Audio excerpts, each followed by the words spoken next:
안녕하세요. 주토피아 채널의 제이입니다. 오늘은 매달 월급을 주는 미국 배당 ETF에 대해서 알아보겠습니다. 투자 스터디 ETF 소개에서는 국내와 해외 상장된 ETF 중에서 포트폴리오에 참고할 만한 좋은 ETF들을 소개하면서 공부해 보겠습니다. 이번에는 S&P 고배당 저변동 ETF로 대표적인 월배당 ETF인 미국 상장 ETF SPHD에 대해서 소개해 보겠습니다. SPHD ETF란 인베스코 S&P 500 하이 디비덴드 로우 볼라틸리티 ETF라고 하고 인베스코 S&P 500 고배당 저변동성 ETF라고 합니다. 여기서 볼라틸리티가 변동성인데 저변동성이란 말은 주가가 오르고 떨어지는 움직임이 적다는 거예요. 변동폭이 적다는 거고요. 보통 저변동성일수록 안정적으로 투자가 가능하고 장기 수익률이 높은 걸로 알려져 있거든요. 이 SPHD ETF의 특징은 S&P 500 안에서 고배당을 주고 저변동성인 이 종목들을 모은 거라고 생각하시면 되고요. 구체적으로 S&P 500 지수 안에서 75개의 고배당 주식들을 선별하고 그중 변동성이 낮은 50개의 종목을 선별해서 수정 동일 가중지수 방식으로 비중 조절을 합니다. 수정 동일 가중지수 방식이라는 거는 우리가 50개의 종목을 선별한다 했잖아요. 그러면은 이 선별 기준이 75개의 고배당 주식에서 변동성이 낮은 50개를 정한 건데 순위가 있을 거 아니에요. 1등서부터 50등까지. 거기서 1등은 3% 정도씩 매수를 하고 2등은 뭐 조금 더 낮게 하고 마지막 50등은 1% 정도씩 매수를 하는 그런 식으로 비중 조정을 하는 것을 수정 동일가중 지수 방식이라고 합니다. 일반적인 동일가중 지수 방식에 비해서 조금 더 유리하거나 괜찮은 방식인 것 같고 SPHD ETF의 전체적인 특징은 고배당이고 월배당을 주고요. 변동성이 적고 주당 가격이 낮아서 현재는 43불인데 원화로 따지면 5만원 정도잖아요. 그래서 한 주 한 주씩 모으기가 좀 편리한 주식이에요. 이런 것들이 특징으로 꼽힙니다. SPHD에 대해서 etf.com에서 검색해서 소개를 해드리겠습니다. 검색창에 SPHD라고 치고 검색을 하겠습니다. etf.com에서는 간단한 ETF의 소개나 대략적인 특성을 파악할 수 있는데요. 여기 보시다시피 인베스코 S&P 500 고배당 저변동성 ETF고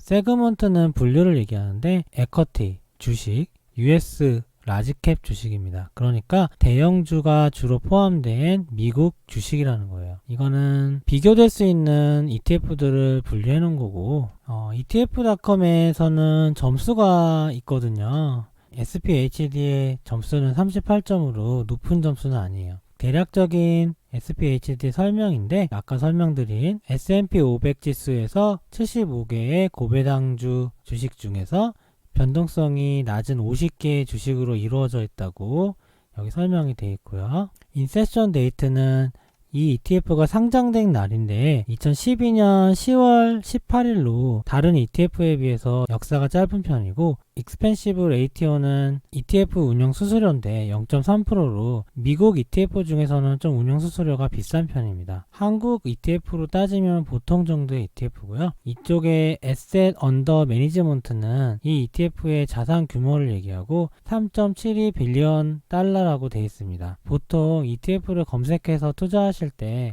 빌리언 달러 이상이면 대략적으로 큰 규모의 ETF이기 때문에 상장 폐지나 그런 걸 덜 걱정하셔도 되는데 3.72는 완전히 안전한 느낌은 아닌데 그래도 운영 규모로서는 굉장히 안정적인 축에 속한다고 보시면 되고 3.72 빌리언 이상의 ETF는 어떤 걸 하셔도 크게 문제가 없습니다. 여기는 SPHD의 포트폴리오 데이터인데 SPHD의 종목의 마켓캡 그러니까 시가총액은 61빌리언이라는 거고 이거는 PER이에요. PER은 22.6, PBR은 2.07. PER이나 PBR이 좀 높은데 미국 주식은 현재 이 정도로 많이 높은 편이고 이거는 배당률을 얘기하는 건데 4.2% 정도 받는 것 같습니다. 종목 수는 51종목. 다음 배당일은 20년 1월 21일이라는 거고 월배당 ETF이기 때문에 매월 배당을 주겠죠. ETF를 검색하실 때 꾸준하게 우상향이 되는 ETF인지 그런 걸 잘 살피셔야 돼요. 2012년에 상장했을 때는 거의 30 20달러 정도의 주당 가격이었죠. 20달러 정도. 근데 현재는 43달러 정도고 거의 2배 정도의 가격 상승이 일어났고요. 꾸준히 우상향 ETF이기 때문에 전체적으로 나쁘지 않다고 볼 수 있고 5년 수익률은 9.5% 이런 식으로 나와 있는데요. SPHD의 국가는 미국 100%로 되어 있죠. SPHD ETF를 구성하고 있는 10개의 주 섹터는 첫 번째로 35%의 금융이 있고요. 유틸리티, 그 다음에 에너지, 소비재, 통신, 헬스케어, 테크놀로지에서 기술주 쪽은 ETF가 많이 없고 아무래도 배당을 많이 주고 변동성이 낮은 주식은 경기 방어주 같은 느낌이라고 보시면 돼요. 우리나라로 따지면 KTNG나 뭐 KT 같은 거요. SK텔레콤. 여기 SPHD도 마찬가지고 파이낸셜이 35%인데 이게 금융회사도 있지만 리츠 회사도 포함된 걸로 알고 있고요. 홀딩스는 주식의 종목을 얘기하거든요. 대표적인 10개 종목은 아이언 마운틴이 가장 많네요. 그 다음에 윌리엄 컴퍼니, 뭐 알트리아, 벤타, 필립 모리스 이런 게 있는 게 담배 회사가 많죠. 그 다음에 킴코, AT&T는 통신회사고요. 여기서 어떤 회사인지 궁금하다. 저도 아이언 마운틴이라는 회사 잘 몰랐는데 이거 준비하면서 알았거든요. 궁금하시면 이렇게 검색을 해요. 그래서 구글에서 검색할 수 있죠. 그럼 바로 나옵니다. 아이언 마운틴, 보스턴에 본사를 둔 미국 기업 정보 관리 서비스 회사들. 이런 식으로 궁금하신 거 바로바로 찾을 수 있죠. 시몬 그룹은 뭔가 한번 볼까요? 미국 상업용 부동산 회사죠. 이거는 리츠에 해당되겠죠. 아까 설명드린 포트폴리오 구성 방식대로 가장 높은 점수는 3% 정도 매수가 돼 있죠. 낮은 거는 점점 20%대 내려갔다가 이 전체를 보실까요? 쭉 마지막 순위에 돼 있는 건 3M인데 1.4%예요. 이런 식으로 구성이 돼 있어요. 전체적으로 탑 10이 크게 비중이 높지 않잖아요. 안정적인 비중으로 나눠져 있는 ETF들은 변동성이 낮거나 아니면은 위험도가 좀 낮은 편이 많아요. 한 종목에 몰려있을 때 변동성이 커질 때가 많거든요. 엑선모빌도 있고 유명한 회사들 많습니다. 미국 S&P 500에 75개 고배당주에 50개 저변동성이니까 정말 우량주들만 가지고 있는 거예요. 피자도 있고 여러 가지 많은 것 같아요. SPHD의 좀 특징이 성장주는 적고요. 50개 종목 중에 담배, 통신 같은 경기방어주 같은 게 많고 리츠도 한 15에서 20% 정도 구성되어 있다 생각하시면 돼요. SPHD의 특징이 그래서 배당 성장주를 좋아하시는 분들은 이 ETF를 선호하지 않기도 해요. 왜냐면은 배당 성장의 개념은 주식이 꾸준하게 회사 가치가 성장하면서 배당도 늘어나는 걸 이야기하는데 경기방어주나 뭐 담배통신 이런 회사들은 성장성이 크진 않잖아요. 안정적인 거죠. 그래서 그런 안정성을 바탕으로 SPHD는 높은 배당을 안정적으로 주긴 하지만 그냥 회사 자체의 성장이 떨어지기 때문에 그런 거를 선호하시는 분은 이 ETF를 선택하지 않기도 합니다. 근데 제가 SPHD ETF의 장점을 알려드리면 운영수수료는 좀 비싼 편이에요. 이 ETF는 굉장히 특이한 ETF거든요. 또 보여드릴게 베타입니다. 베타는 변동성을 얘기해요. 베타가 1이면 시장평균이고 S&P 500 지수나 아니면은 S&P 500에서 대기업 중심으로 구성된 VTV나 이런 거는 거의 1에 가까워요. 근데 0.75라는 거는 전체 평균보다 굉장히 변동성이 낮다는 거고요. 변동성이 낮다는 말은 시장이 떨어질 때도 주가 방어가 많이 되고 시장이 오를 때도 따라 오르고 그런 건데 아무래도 시장을 오버해서 많이 오르지는 않거든요. 대신에 안정성이 높고 우리가 장기 투자할 때 저베타를 투자하는 개념이 수익률에 큰 영향을 줄 때도 있는데요. 대략적인 데이터로는 베타가 낮은 거로 투자했을 때 시장 수익률을 상회한다는 그런 이론이나 백데이터도 있어서 저 같은 경우는 코덱스도 코덱스 200을 하는 게 아니고 코덱스 200 저변동성을 하거든요. 꾸준하게 봤을 때 시장에 위기가 있을 수도 있겠죠. 지금은 주가가 너무 좋았던 시기이기 때문에 SPHD가 다른 ETF에 비해서 수익률이 떨어질 수 있는데 만약에 경기가 안 좋거나 하면 경기방어주의 수익률이 더 좋겠죠. 그럴 때는 베타가 낮은 SPHD가 높은 성적을 거둘 수도 있고요. 그런 거를 종합적으로 판단했을 때 베타가 낮은 주식을 투자하는 게 장기적으로는 더 높은 수익을 낼 수 있다는 이론도 있기 때문에 거기에 해당되는 투자를 하실 때는 SPHD도 매력적인 ETF예요. 여기 섹터별로 이게 세그멘트 벤치마크는 그냥 S&P 500을 얘기하는 거예요. 부나 스파이 같은 거라고 생각하시면 돼요. 파이낸셜이 굉장히 높죠. 여기는 리츠가 거의 포함된 거라 보시면 될 것 같아요. 리츠가 20% 더해져서 35%를 더해졌다. 유틸리티도 많고 에너지도 많고 그 다음에 소비재도 많고 통신주도 많고 다 경기 방어 쪽인 약간 보수적인 회사들이고 산업재나 뭐 소비재 사이클을 타는 것과 테크놀로지, 요새는 또 테슬라를 비롯해서 미국이 제2의 기술 혁명을 이루고 있는데 뭐 그런 주식들 아무래도 좀 작죠. 이런 주식들은 배당은 거의 안 주거든요. 근데 저는 이 ETF가 굉장히 특이하다고 생각하는 게, 보통 고배당을 주는 회사들은 성장성이 떨어지거든요. 성장성이 떨어지는 대신에 안정성이 높잖아요. 근데 제가 장기 투자할 때 베타가 낮은 상태로 투자하면 조금 더 좋은 수익률을 거둘 수 있다고 그랬죠. SPHD ETF의 아이디어가 배당을 많이 줄게, 월배당으로 많이 주죠. 월배당으로 많이 주는 대신에 수수료가 많이 필요하잖아요.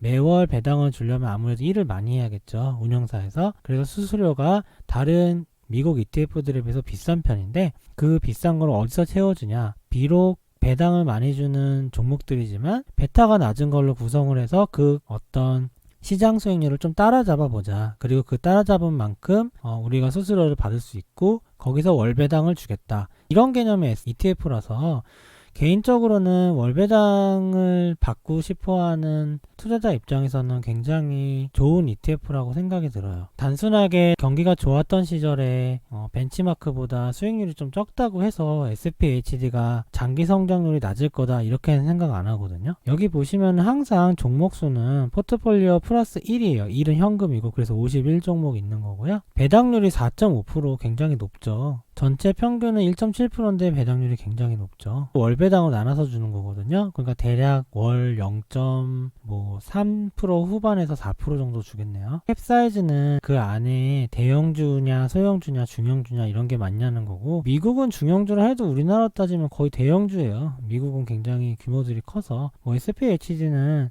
중형주도 15% 정도 보유하고 있다는 거고, 우리나라 따지면 코덱스 200에 들어오고도 남습니다. 자, 다시 돌아와서 SPHD의 장점을 다시 한번 요약해 볼게요. 높은 배당률, 연 4% 이상이에요. 많이 나올 때는 4.8%, 5% 가깝게도 나오고요. 고배당, 우량주 중심의 포트폴리오입니다. 근데 요거만 있는 게 아니고 저변동성이라는 거를 옵션을 넣어서요. 베타가 아까 보신다시피 0.7밖에 안 되죠. 지수 변동폭이 낮기 때문에 굉장히 안정감 있는 투자를 할 수 있고, 그냥 단순하게 심리적인 안정감만 중요한 게 아니고 장기 투자했을 때 베타가 낮은 포트폴리오를 유지하면 꽤 좋은 수익률을 낼 수 있기도 해요. 그런 아이디어가 있는 ETF입니다. 주당 가격도 싸요. 그러니까 배당 투자가가 봤을 때 배당도 많이 주고 성장도 못하는 것도 아니고, 많이는 못하지만, 그리고 주당 가격도 싸네. 정말로 손이 딱 가게 돼 있어요. 매수하기 좋은 가격, 주당 5만원이죠. 4세 3불이면 적립식으로 모으기에 부담이 없어요. 월배당 ETF라 분배금을 받고 재투자하거나 아니면은 은퇴에 가까우신 분이나 은퇴하신 분들은 배당 소득을 얻기 편리합니다. 분배금 재투자에 대해서는 젊었을 때는 분배금을 거의 재투자해야 되잖아요. 그럴 때 차라리 배당을 좀 줄이고 주가 가격이 상승을 통해서 수익을 내는 게 좋지 않냐, 이런 개념이 있고, 배당을 많이 받는 걸 선호하는 개념이 있는데,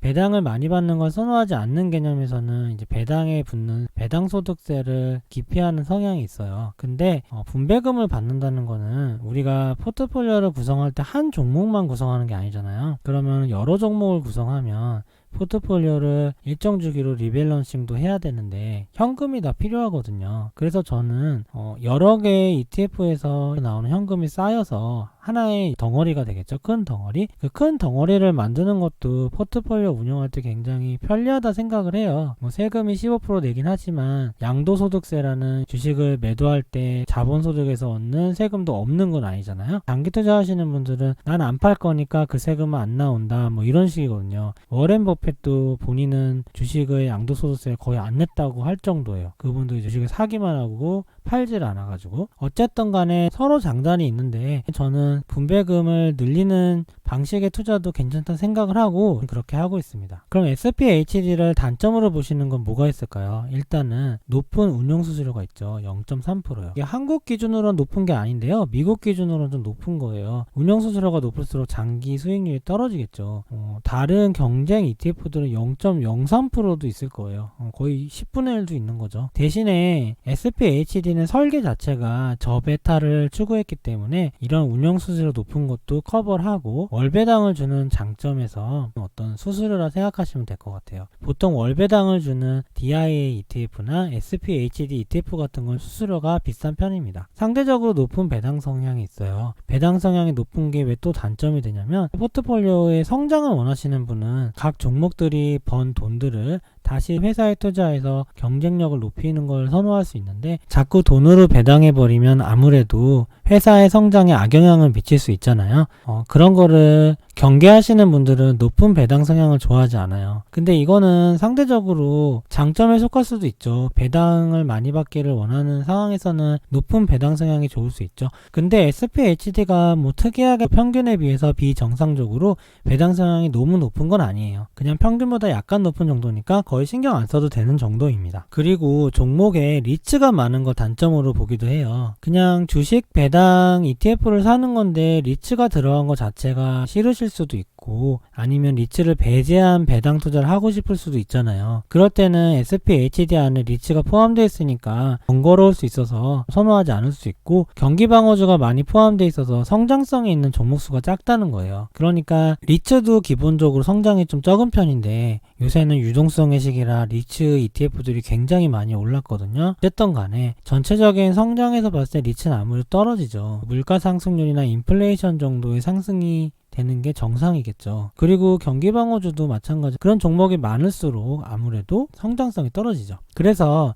상대적으로 수수료도 높고 배당 성향도 높아서 현금으로 빠지죠. 그 다음에 종목 자체에 성장성 있는 게 적으니까 주가 수익률이 떨어진다고 생각할 수 있어요. 다른 배당 ETF에 비해. 그러니까 무슨 얘기냐면 장이 좋을 때 좀 덜 올라간다 이런 느낌이 있을 수 있는 거죠. 다만 이거 배당금을 많이 받는다고 했잖아요. 배당금을 다시 재투자한다는 전자에 이렇게 시뮬레이션 돌려보잖아요. 그럼 다른 배당 ETF에 비해서 크게 떨어지진 않아요. 조금 떨어질 수 있는데 정말 좋은 ETF에 비해서는 좀 차이가 날 때도 있지만 평균적인 ETF에 비해서 크게 떨어지는 건 없습니다. 그리고 지금 SPHD는 경기가 호황일 때 데이터밖에 없어요. 경기가 불황일 때 데이터는 없어요. 2012년부터 생긴 거니까 금융위기 때는 기록이 없잖아요. 근데 금융위기나 이런 극한 상황이 오면 오히려 다른 성장성이 많은 배당 ETF들보다 SPHD의 가격 방어력이 더 좋을 수 있거든요. 그래서 수익률이 떨어진다는 거는 장기적으로 경기의 어떤 국면에서 다 평가를 해야 되는데 그냥 호황기에서만 지금 보이기 때문에 크게 문제되지 않는다고 생각은 합니다. 보통은 SPHD를 단점으로 꼽으실 때 이런 단점들을 꼽으세요. 제가 SPHD를 보는 결론을 말씀드릴게요. SPHD는 운영자금 아까 3.7빌리언이라고 했죠. 운영자금도 모자라지 않고요. 운영사 인베스커도 유명한 운영사고 ETF 운영 전략 고배당과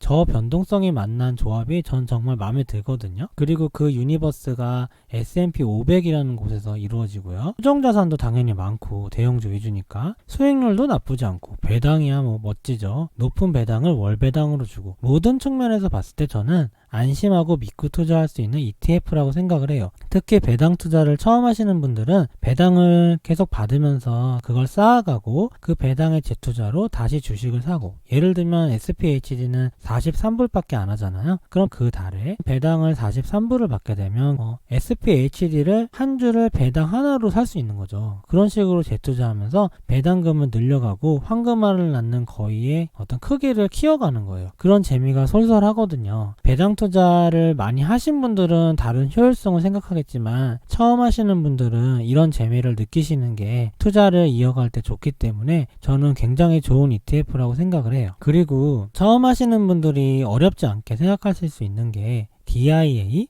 SPHD, TLT 세 가지 조합을 하면 굉장히 이상적인 포트폴리오가 돼요. 왜 그러냐면 DIA는 전에 말씀드렸다시피 미국 다우지수를 추종하는 거죠. 그 다음에 SPHD는 S&P 그룹에 있죠. S&P 그룹에서 고배당 저변동성 주식들을 모은 거죠. 여긴 리츠도 20% 포함되어 있죠. 그리고 TLT는 20년 만기 미국채예요. 그래서 이렇게 3개를 넣잖아요. 그러면 성장성 DIA에서 나오죠. 그 다음에 SPHD에서 월배당 플러스 리츠가 들어있죠. TLT는 미국채까지 들어있잖아요. 그러면은 성장 주식, 배당 주식, 리츠, 그 다음에 미국채까지 다 들어간 완벽한 균형을 자랑하는 포트폴리오가 될 수 있어요. 그래서 처음 하시는 분들이 포트폴리오 운영을 할 때 만약에 뭐 DIA, SPHD, TLT를 1대1대1로 분배하겠다. 그러면은 굉장히 쉬운 방법으로 매월이나 뭐 분기마다 리밸런싱을 하실 수 있거든요. 이렇게만 돌려서 포트폴리오 구성하셔도 수익이 나올 수 있어요. 여기다가 금을 추가하거나 그런 추가적인 건 나중에 생각하는 거고, 처음 하시는 분들이 하시기 참 재밌다는 거예요. 그리고 이게 셋 다 월배당이라는 게 재밌는 거예요. 3개의 ETF에서 다 배당이 나오니까 월세 받는 느낌이 확 드는 거죠. 처음 하시는 분이 이렇게 한다면요, 정말 재밌을 거라 생각을 합니다. 부동산에 투자하듯이 장기 투자하면 저는 SPHD가 꾸준하게 수익이 날 거라고 생각을 해요. 우리가 투자를 할 때 어떤 재미 요소가 있으면 장기적으로 지속적으로 유지하기가 유리하겠죠. 그래서 SPHD 투자를 할 때 어떤 재미 요소가 있는지 간단하게 한번 생각을 해봤어요. SPHD를 투자하면서 월배당이 늘어나잖아요. 그 월배당을 월급이라고 생각해 보세요. 투자를 해서 월급을 늘린다 생각하면 될 것 같네요. 이거는 제가 일해서 받는 월급이 아니고 저의 자본들이 제가 일하지 않아도 알아서 가지고 오는 월급이겠죠. 패시브 인컴이죠. 1000만원의 SPHD를 저축했다 생각해 볼게요. 그럼 연 4.2%의 이자라고 생각했을 때 1년에 42만원의 연봉이 오르는 거예요. 그러니까 내가 연봉이 5천만원이다. 근데 1000만원의 저축을 했다. 그럼 연봉이 5042만원이 되는 거죠. 이런 식으로 연봉을 올리는 과정을 주식을 저축하면서 시도해 볼 수 있고, 쉽진 않겠지만 8억 원의 SPHD를 모았다 생각해 볼게요. 그러면은 배당만 연 3,360만 원이에요. 보통 일반적인 가정들의 1년 생활비 3,360이면 생활할 수 있거든요. 물론 뭐 호화롭게는 살지 못하겠지만 먹고 사는데 지장이 없는 돈이죠. 이런 생활비를 제가 일해서 버는 게 아니고 제 분신인 SPHD가 벌어온 연봉이라고 생각해 보세요. 그러면 제가 전혀 일하지 않아도 먹고 살 수가 있는 거죠. 경제적 독립이라는 게 시작되는 겁니다. 경제적 독립은 패시브 인컴,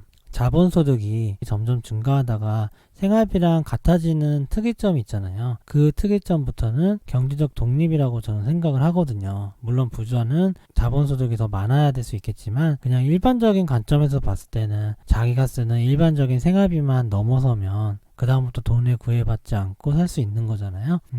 8억 원이라는 돈이 굉장히 큰 돈일 수 있는데, 서울 시내 아파트의 중위평균의 가격이 8억 원 넘는다고 기사에서 본 것 같거든요. 그러니까 서울 시내 수많은 아파트들의 절반이 8억 원 이상이라는 소리잖아요. 근데 보통은 집만 있고 주식은 없으신 분이 많겠죠. 근데 집은 현금 흐름이 안 생기죠. 근데 주식은 현금 흐름이 생기니까 주식에 투자하면 월급을 올릴 수 있는 재미가 있다는 거고, 이게 부동산으로 따지면 뭐 건물주가 된다든지 아니면 오피스텔 같은 걸 투자하는 거잖아요. 보통 사람들이 일반적으로 현금 흐름을 얻을 때 월세라고만 생각을 하고 부동산에서 보통 얻는다 생각하는데, ETF 투자로도 충분히 월세와 월급을 받을 수 있다는 거예요. 그리고 300만원을 투자했을 때는 월급으로 따지면 15,000원이 오르는 거예요. 월급이 예를 들어서 한 달에 300만원이라 생각해보면 아끼고 모아서 300을 어떻게든 저축했다 보세요. 그러면은 301만 5천원이 월급이 되는 거죠. 이런 식으로 월급을 조금씩 늘릴 수 있다는 거예요. 이렇게 해서 언제 모아 생각할 수 있는데, 집 같은 거는 엄청 비싼데 어떻게 사나요? 아끼고 모은다는 게 포인트인데, 어떤 큰 돈은 어디서 빌려서 투자하거나 이런 걸 하자는 게 아니고, 내가 평소에 쓰는 걸 조금씩 모아서 그 돈을 차곡차곡 취미로 주식을 사서, 그 주식은 SPHD 같은 월배당이면 월급이 늘리는 기분으로 투자할 수 있다는 거죠. 그래서 저는 처음 투자하시는 분들은 이런 재미로 배당주를 모아가시면 좀 재밌을 거라고 생각을 해요. 투자하는 거에 재미가 있어야 오랫동안 즐겁게 할 수 있겠죠. 그리고 이런 투자는 주식이 오르고 떨어졌다 해서 스트레스를 받거나 그런 투자가 아니거든요. 돈을 가지고 차곡차곡 모아서 월급을 올리는 투자이기 때문에 주식이 오르고 떨어지건 신경 안 써도 되고, 쭉 이제 부동산 투자하듯이 장기 투자해 보면 나중에 좋은 수익률이 나와 있을 거예요. 부동산보다 낫다고 생각 안 하거든요. 부동산만큼 오를 수 있습니다. 오늘은 SPHD라는 ETF에 대해서 소개해 드렸는데요. ETF 소개에서는 전반적으로 저의 포트폴리오에 있는 ETF 위주로 하나둘씩 소개해 볼까 하고, 전에 DIA ETF에서 오늘 SPHD 둘 다 월배당 ETF를 설명드렸는데, 선호하는 ETF고 제 포트폴리오에서도 비중이 많은 편에 속하는 ETF예요. 앞으로도 좋은 ETF가 있을 때마다 소개해드리도록 하고, 그 다음에 ETF를 검색하는 방법이나 그런 것도 따로 알려드리도록 하겠습니다. 좋아요와 구독 부탁드립니다. 감사합니다.